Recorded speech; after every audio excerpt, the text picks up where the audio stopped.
Entonces, el proceso consta de 4 etapas, ¿vale? La primera etapa para tener una idea muy creativa es siempre estar observando los ejemplos históricos, aquellas cosas que hemos aprendido, que hemos observado en nuestros viajes, en nuestros aprendizajes, en nuestras observaciones, tener una calma de mente, lo que se llama la presencia de mente. Generalmente las grandes ideas creativas surgen en momentos de tranquilidad, cuando estamos en la ducha, cuando estamos dando un paseo, cuando estamos caminando, cuando estamos de vacaciones. Y tiene un porqué, porque es cuando la mente se relaja, cuando la mente es capaz de asentar todo este conocimiento que hemos visto y empieza a conectar ideas en nuestra cabeza. Entonces, cogemos o tenemos elementos históricos que hemos aprendido, observados previamente en nuestra memoria. Cuando tenemos ese momento de presencia, ese mindfulness que llaman, ¿no? Que es cuando tenemos la mente clara y limpia, es cuando viene el tercer paso, que surge el destello de intuición. Y el destello de intuición es cuando dices, uy, he tenido una idea, se me ha ocurrido algo. Y no es más que ese proceso combinatorio que ocurre dentro del cerebro. Entonces, cuando alguien dice, se me ha ocurrido una idea genial, es que en ese momento tu cerebro ha tenido la calma suficiente para combinar todos los elementos que están dentro de él y los ha hecho de una manera tal que surge una idea completamente disruptiva. Y finalmente, el cuarto paso es cuando somos capaces de esta recombinación llevarla a una resolución contextual. Que esto quiere decir que es ese destello de intuición que hemos identificado dentro de nuestro cerebro, lo aplicamos a un contexto del problema observado. Es decir, oye, se me ocurrió una idea y el cuarto paso es que puedo aplicar para este problema.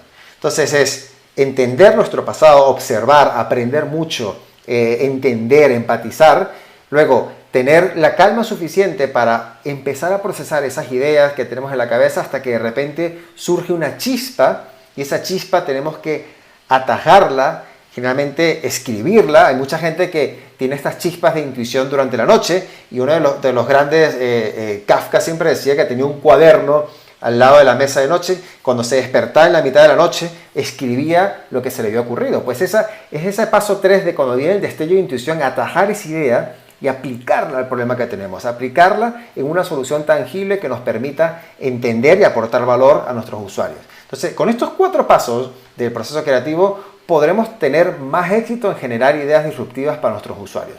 Entonces, veamos que estas nuevas ideas que hemos creado, pues tiene que haber una razón de ser para que la compren, ¿vale? Puede ser que hayas tenido una idea completamente disruptiva, pero ¿por qué alguien compraría tu idea? ¿Por qué alguien pagaría por esa solución que tú has creado en tu proceso creativo? Pues básicamente lo que nos dice es que la gente compra las ideas o las soluciones por 2 razones principales. Una de ellas, la primera es el propósito, que tiene que ver el por qué. ¿Por qué lo estás haciendo? ¿Cuál es el propósito de tu empresa? ¿Cuál es la razón de ser de tu negocio?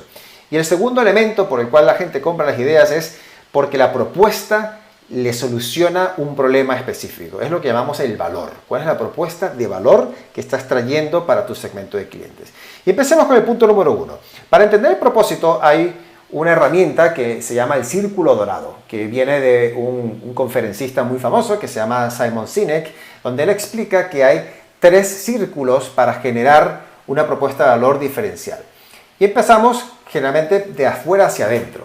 ¿Qué es lo que queremos hacer? Es lo que prácticamente todos saben. Yo quiero tener una empresa que solucione X problema. El cómo lo vamos a hacer es, ¿cuál es tu proceso de creación? ¿Cuál es tu proceso de producción? Oye, yo voy a hacer mi producto, pues lo voy a hacer de manera eficiente, lo voy a hacer más barato, lo voy a hacer de manera más rápida y lo voy a ofrecer en todos los canales disponibles para que todos mis clientes lo puedan encontrar. Ese sería el círculo del medio, el cómo. Pero muy poca gente sabe realmente el por qué. ¿Cuál es la razón de ser de la empresa? ¿Por qué estamos creando el negocio que estamos creando? Y tiene que ver con el propósito. ¿Cuál es el propósito más allá del producto? El producto, recordemos que es el qué, es lo tangible, es una fábrica, es un servicio. El cómo lo voy a hacer es el proceso, es la metodología que nos va a permitir ser más rápidos, más baratos, en fin, lo que definamos como propuesta de valor. Pero esa razón de ser, esa esencia que nos va a diferenciar del resto de la competencia es el por qué. Y es lo más difícil de determinar de cualquier emprendimiento en su fase original. Y lo que nos dice Simon Sinek es que una vez que hagamos este ejercicio de los 3 círculos, tenemos que comunicarlo de manera inversa, es decir, de adentro hacia afuera. Tenemos siempre que comunicar nuestra propuesta de valor desde el por qué, luego pasando por el cómo y finalmente explicando qué es lo que hacemos. Es un elemento diferenciador que nos va a permitir tener una capa adicional de competitividad con respecto a nuestro mercado en el que nos vamos a encontrar.